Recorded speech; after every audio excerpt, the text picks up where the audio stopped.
প্রিয় দর্শকবৃন্দ, এই মুহূর্তে সবচেয়ে বড় খবর, প্রাথমিক পর্ষদের সভাপতি গৌতম পাল এই মুহূর্তে বড় ঘোষণা করলেন। কি ঘোষণা করলেন দেখে নেব এক ঝলকে।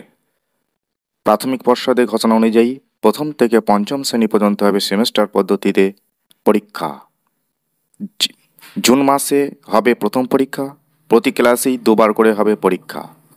অর্থাৎ আমাদের ভারতের এই রাজ্যই প্রথম প্রাইমারি স্কুলের অর্থাৎ প্রাথমিক শিক্ষায় এলো সেমিস্টার পদ্ধতি। এটা একটা নজিরবিহীন বড় ঘোষণা। আর কি রয়েছে, একটি শিক্ষাবর্ষকে দুই ভাগে ভাগ করা হচ্ছে।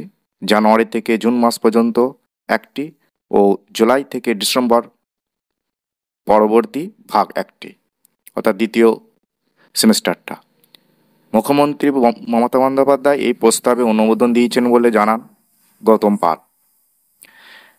একটা পেপারই গোটা পশ্চিমবঙ্গের পরীক্ষা হবে। পর্ষদের ঠিক করে দেওয়া প্রশ্নপত্রই হবে পরীক্ষা। মার্কশিটে মার্কসের সঙ্গে ক্রেডিট পয়েন্ট দেওয়া হবে।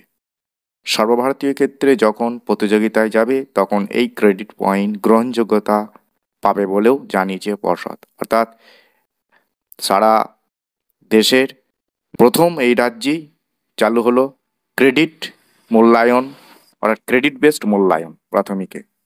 এটা একটা খুব বড় ঘোষণা। তবে এইটা চালু হবে আগামী শিক্ষাবর্ষে, অর্থাৎ 2025 থেকেই এই চালু হবে সেমিস্টার পদ্ধতিটা এবং ক্রেডিট বেসড পদ্ধতিটা।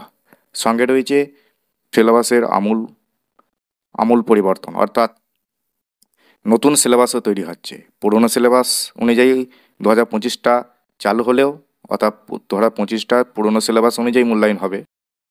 পরে 2026 থেকে চালু হবে নতুন সিলেবাস অনুযায়ী মূল্যায়ন এবং পাঠ্যক্রম। এই হলো ব্রেকিং নিউজ।